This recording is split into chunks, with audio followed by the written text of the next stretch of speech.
Welcome you all to learning era. तो आज हम बात करेंगे काफ़ी शॉकिंग बात के ऊपर जो कि हमें भी अभी पता चली है जब हम डेटा को एनालाइज कर रहे थे। तो आप भी इस वाली बात को जान के काफ़ी हैरान हो जाओगे।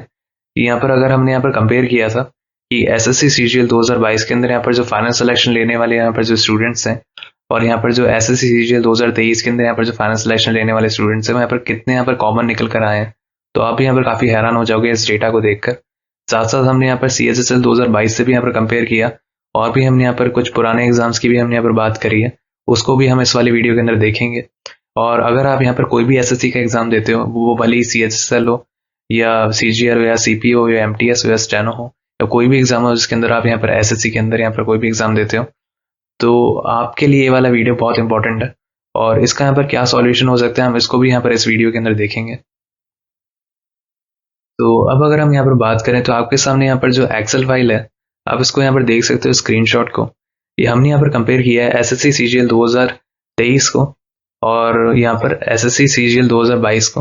हमने इन दोनों को यहाँ पर कंपेयर किया है आपस में और हमें एक चीज़ यहाँ पर ये चीज़ पता चली कि यहाँ पर हमने ये देखा यहाँ पर नाम और यहाँ पर फादर्स नेम, हमने इन दोनों को यहाँ पर कंबाइन किया कि लगभग यहाँ पर दोनों के दोनों कॉलम को हमने देखा जो कि यहाँ पर सीजीएल 2023 और यहाँ पर सीजीएल 2022 दोनों के अंदर यहाँ पर कॉमन है ना। तो हमें एक शॉकिंग डेटा पता चला क्योंकि यहाँ पर होता क्या है कि जनरली यहाँ पर एक स्टूडेंट का जो नाम है और उसका जो सरनेम है वो ही यहाँ पर दूसरे स्टूडेंट का भी नाम और सरनेम हो सकता है, लेकिन ये बहुत ही रेयर होगा कि जिस स्टूडेंट का नाम और सरनेम है उसके पापा का नाम भी वही होगा जो कि दूसरे स्टूडेंट के पापा का नाम है ना।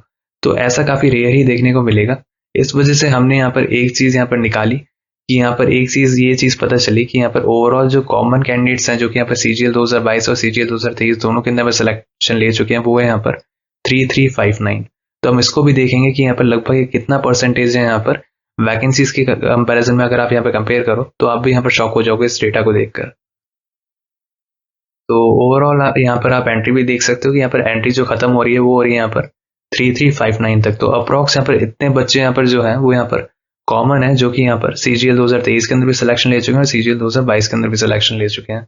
अब हम यहाँ पर देखते हैं कि लगभग वैकेंसीज के कंपैरिजन में कितने हैं। तो वैकेंसीज के कंपैरिजन में आप यहाँ पर देख सकते हो कि यहाँ पर 3359 जो है यहाँ पर ये डेटा वो यहाँ पर 2023 के अंदर वैकेंसीज हैं 7859। यहाँ पर लगभग इतने ही यहाँ पर बच्चे यहाँ पर सिलेक्शन लिए अप्रॉक्स। और अगर हम यहाँ पर बात करें तो ये निकल कर आता है 42% वो बच्चे हैं जो कि लगभग यहाँ पर सीजीएल 2022 के अंदर भी सिलेक्शन ले चुके हैं और सीजीएल 2023 के अंदर भी सिलेक्शन ले चुके हैं। तो यहाँ पर 42% अप्रॉक्स यहाँ पर आप ये मान सकते हो कि यहाँ पर 50% के आसपास यहाँ पर वो बंदे होते हैं जो कि यहाँ पर दूसरे एग्जाम्स के अंदर भी सिलेक्टेड होते हैं और वो तब भी यहाँ पर एग्जाम देते हैं और यहाँ पर सिलेक्शन फिर से ले जाते हैं, है ना। तो अप्रॉक्स आप यहाँ पर देख सकते हो कि यहाँ पर 50% के अप्रॉक्स होंगे क्योंकि अभी हमने यहाँ पर दूसरे एग्जाम्स का नहीं देखा है ना, जो कि यहाँ पर दूसरे एग्जाम्स में भी सिलेक्टेड होते हैं, है ना। तो यहाँ पर हमने सिर्फ कंपेयर किया है जो कि यहाँ पर सीजीएल 2023 के अंदर यहाँ पर जो सिलेक्टेड है वो यहाँ पर सीजीएल 2022 के अंदर भी सिलेक्टेड थे। तो ये यहाँ पर काफी शॉकिंग डेटा यहाँ पर हमें पता चलता है और यही आपके यहाँ पर आंखों के सामने भी है। उसी तरीके से आप ये भी देख सकते हो, अगर हम यहाँ पर बात करें हमने इसको भी यहाँ पर कंपेयर किया था एसएससी सीजीएल 2023 को हमने यहाँ पर कंपेयर किया है एसएससी सीजीएल 2022 से कि यहाँ पर कितने कॉमन कैंडिडेट्स निकल कर आते हैं। तो देखो यहाँ पर कॉमन कैंडिडेट्स निकल कर आना एक ऑब्वियस सी बात है क्योंकि यहाँ पर बात ये भी है कि CHSL एक लोअर ग्रेड पे की जॉब है, तो डेफिनेटली यहाँ पर किसी को सीजीएल मिल रहा है तो सीजीएल की यहाँ पर जॉब उठाएगा ना, तो डेफिनेटली वो उसका एग्जाम देगा। तो यहाँ पर 568 यहाँ पर एंट्रीज निकल कर आती है हमारे सामने। ये वाला जो डेटा है यहाँ पर खत्म होता है 568 तक। हमने इस वाले यहाँ पर जितना भी एक्सेल है हमने यहाँ पर इसको हाइड इसलिए किया, हमने इनके नाम हमने इसको पूरी तरीके से यहाँ पर रिवील इसलिए नहीं किया है क्योंकि यहाँ पर किसी को भी हम नहीं चाहते कि अननेसेसरी हेट मिले। हम उसकी भी यहाँ पर बात करेंगे यहाँ पर कि काफी लोग यहाँ पर मजबूरी भी होती है कि यहाँ पर वो बार बार एग्जाम देते हैं ताकि उनको यहाँ पर लोकेशन खुद की मिल सके, है ना, जो उनकी पसंदीदा लोकेशन है ताकि वो घर के आसपास रह सके। और साथ साथ उनकी ये भी एक कुछ की होती है कि यहाँ पर वो हायर ग्रेड पे की यहाँ पर जॉब को एम करते हैं, तो वो भी एक रीजन होता है उनका, है ना। तो इस वजह से वो बार बार एग्जाम देते हैं। लेकिन कुछ ऐसे भी होते हैं जो कि यहाँ पर देते जरूर हैं लेकिन उनको यहाँ पर दोनों चीजें यहाँ पर मिल चुकी होती हैं और वो सेटिस्फाइड होते हैं और वो नई जॉब यहाँ पर नहीं उठाना चाहते हैं, तब भी वो देते हैं ताकि यहाँ पर दिखा सके वो यहाँ पर कि कितनी बार उन लोगों ने यहाँ पर सिलेक्शन लिया है, जो कि एक थोड़ी यहाँ पर गलत बात है क्योंकि यहाँ पर हम अगर आप ये वाला वीडियो देख रहे हो तो आपको समझ आएगा कि यहाँ पर कितने लोग यहाँ पर बार बार सेलेक्ट होते हैं, है ना। और यहाँ पर कईयों की यहाँ पर घरों के अंदर खुशियां आते आते रह जाती हैं, तो उन सबको हम इस वाले वीडियो के अंदर देखेंगे। तो अब अगर हम यहाँ पर बात करें कि यहाँ पर CGL 2023, CGL 2022 और यहाँ पर CHSL 2022, हमने इन तीनों का भी हमने यहाँ पर कंपैरिजन किया कि यहाँ पर तीनों के अंदर यहाँ पर फाइनल सिलेक्शन लेने वाले यहाँ पर कॉमन कैंडिडेट्स कितने हैं। तो आपको एक चीज यहाँ पर पता चलती है, यहाँ पर सिर्फ 249 ही थे, क्योंकि यहाँ पर हमने तीनों का कंपैरिजन किया कि तीनों के अंदर कॉमन कितने हैं। तो यहाँ पे काफी कम ही निकल कर आएगा, जाहिर सी बात है, क्योंकि तीनों के अंदर यहाँ पर 249 ही है, जो कि यहाँ पे थोड़ा ऑब्वियस भी है ना। तो यहाँ पर कोई भी इतना शॉकिंग डेटा नहीं है, लेकिन CGL 2023 और CGL 2022 के अंदर यहाँ पर काफी शॉकिंग डेटा हमें देखने को मिला कि यहाँ पर अप्रॉक्स 42% वही बच्चे हैं जो कि पहले सिलेक्शन ले चुके हैं, वो यहाँ पर फिर से उन्होंने CGL दिया और उनका यहाँ पर फिर से सिलेक्शन हो गया।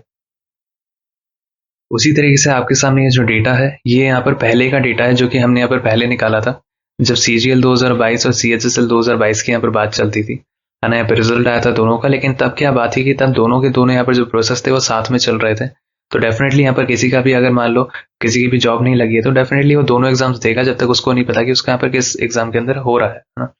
और वहां पर तब कोई चॉइस भी नहीं थी कि एक इंसान बैकआउट कर सकता था, है ना, क्योंकि यहाँ पर दोनों के दोनों एग्जाम्स यहाँ पर साथ में चल रहे थे, है ना। तो कुछ दिनों के बाद ही यहाँ पर दूसरे एग्जाम का भी रिजल्ट आ चुका था, है ना। तो इस वजह से यहाँ पर कैंडिडेट्स रिपीट जरूर हुए थे, लेकिन ये वाली चीज भी थी कि यहाँ पर कितनी यहाँ पर सीट्स वेस्ट हुई थी वो भी हम यहाँ पर इस वाले वीडियो के अंदर देखते हैं। और यहाँ पर वेटिंग लिस्ट की यहाँ पर कितनी ज्यादा जरूरत थी, है ना, ताकि यहाँ पर ये वाली जो सीट्स वेस्ट हुई थी वो यहाँ पर नहीं होती, उसको भी देखते हैं। तो आप यहाँ पर ये देख सकते हो कि यहाँ पर ओवरऑल यहाँ पर कितने कैंडिडेट्स यहाँ पर कॉमन निकल कर आए थे CGL 2022 और CHSL 2021 के अंदर। आप ये देख सकते हो कि यहाँ पर 2733 कैंडिडेट्स ऐसे थे जो कि यहाँ पर कॉमन निकल कर आए थे। अब हम इसको देखते हैं कि वैकेंसीज के अंदर कितना बड़ा नंबर है। तो वैकेंसीज के अंदर ये इतना बड़ा नंबर है कि 2733 को अगर आप यहाँ पर कंपेयर करोगे, CHSL की अप्रॉक्स तब यहाँ पर वैकेंसीज थी 5998 के करीब, है ना। तो ये लगभग निकल कर आता है 45%। तो मतलब 45% ऐसे बच्चे थे जो कि यहाँ पर CGL के अंदर भी सिलेक्टेड थे और CHSL के अंदर भी उन लोगों ने यहाँ पर सिलेक्शन ले लिया था। तो ये वाली चीज तो आप भी जानते हो कि एक जना एक ही जॉब कर सकता है, वो दोनों जगह जॉब नहीं कर सकता।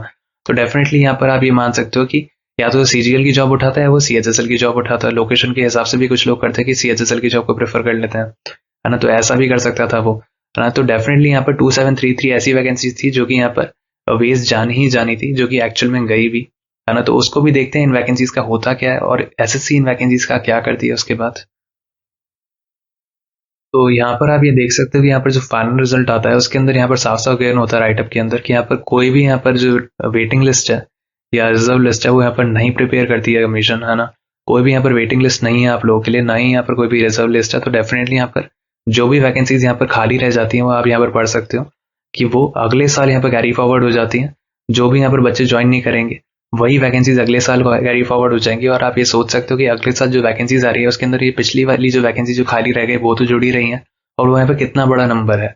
और जो एक्चुअल में जो ऐड होती है वैकेंसीज वो यहाँ पर थोड़ी बहुत ही ऐड होती हैं, और एक्चुअल के अंदर यहाँ पर जो पिछली वैकेंसीज है वो यहाँ पर कैरी फॉरवर्ड होती चलती हैं, क्योंकि जो पहले से सेलेक्टेड कैंडिडेट्स है वो यहाँ पर बार बार सिलेक्शन ले जाते हैं। अब गलती उनकी भी नहीं है, उसकी भी हम यहाँ पर बात करेंगे, क्योंकि काफी लोग यहाँ पर लोकेशन की वजह से भी करते हैं और काफी लोग यहाँ पर हायर ग्रेड पे की वजह से भी करते हैं, है ना। लेकिन कुछ लोग होते हैं जो कि यहाँ पर जिनको दोनों चीजें मिल चुकी हैं और वो एक्चुअल में भी जॉब नहीं उठा रहे हैं, है ना, तब भी वो उसको पोस्ट प्रेफरेंस में भर देते हैं, है ना। और ऐसा होता है कि वो सीट फिर वेस्ट ही हो जाती है। तो इस वजह से यहाँ पर वेटिंग लिस्ट की बहुत ज्यादा जरूरत है, और हम इसको भी बात करेंगे कि यहाँ पर और यहाँ पर क्या हो सकता है, उसको भी अब हम यहाँ पर इस वीडियो के अंदर देखते हैं। तो देखो, वेटिंग लिस्ट तो यहाँ पर एक जरूरी है ही है, लेकिन साथ साथ क्या है, एक और बात है कि यहाँ पर जब तक वेटिंग लिस्ट नहीं आती है तो यहाँ पर आप जिनकी भी यहाँ पर एग्जाम के अंदर पोस्ट प्रेफरेंस बाद में पूछी जाती है, जैसे स्टेनो हो गया, CGL हो गया, है ना। तो इन एग्जाम्स के अंदर आपको यहाँ पर लोगों से अपील करनी ही पड़ेगी, जो भी यहाँ पर सिलेक्टेड स्टूडेंट्स हैं। आपको यहाँ पर ग्रुप्स के अंदर जाना पड़ेगा और उनसे अपील करना पड़ेगा कि अगर आपके यहाँ पर पहले से सिलेक्शन हो चुका है तो आप कृपया करके ना ही भरिए, और अगर आप भरते हैं तो आपको इस वाली चीज को आपको यहाँ पर ध्यान देना पड़ेगा कि प्लीज आप अपनी हायर ग्रेड पे की जॉब ही उठाएं, है ना। और अगर आपको लोकेशन की जरूरत है तो डेफिनेटली आप पूरा ही भरिए फिर तो, है ना। लेकिन आपको ये वाली चीज अपील करनी पड़ेगी आपको दूसरे लोगों से। जब भी यहाँ पर किसी का भी यहाँ पर पोस्ट रेफरेंस का फॉर्म आएगा तो आपको डेफिनेटली आपको यहाँ पर अपील करना पड़ेगा। आपको ऑनलाइन ही करना पड़ेगा, है ना, ग्रुप्स के अंदर जाकर और टेलीग्राम चैनल के ऊपर जुड़कर, और बाकी भी यहाँ पर यूट्यूबर्स जितने भी हैं उनसे भी आपको यहाँ पर कहना पड़ेगा कि आप इस वाली चीज को यहाँ पर रेस करें, है ना, क्योंकि ये काफी इंपॉर्टेंट है। जब तक आप इस वाली चीज को फैलाओगे नहीं तो जो थोड़ा बहुत भी यहाँ पर जो डिफरेंस आता है वो भी आपको यहाँ पर देखने को नहीं मिलेगा, और किसी जरूरतमंद को यहाँ पर जॉब नहीं मिलेगी, है ना। तो जब तक यहाँ पे वेटिंग लिस्ट नहीं आती तब तक यही किया जा सकता है। बाकी आप इस वाली वीडियो को ज्यादा से ज्यादा अपने दोस्तों के बीच में शेयर करें, ताकि यहाँ पर सबको समझ आएगी यहाँ पर वेटिंग लिस्ट का यहाँ पर कितना ज्यादा इंपॉर्टेंस है और यहाँ पर क्यों आनी चाहिए SSC के अंदर वेटिंग लिस्ट। बाकी अगर आप ये चाहते हो कि हम किसी और एग्ज़ाम का भी यहाँ पर कंपैरिज़न कर दें, तो हम आपके लिए वो भी कर देंगे। बस आप हमें यहाँ पर कमेंट सेक्शन के अंदर हमें लिखकर बता दीजिएगा। ऐसे ही और वीडियोस पाने के लिए आप हमारे चैनल को सब्सक्राइब कर सकते हैं और हमारे साथ आप टेलीग्राम चैनल पे भी जुड़ सकते हैं, जिसका लिंक आपको डिस्क्रिप्शन सेक्शन के अंदर मिल जाएगा।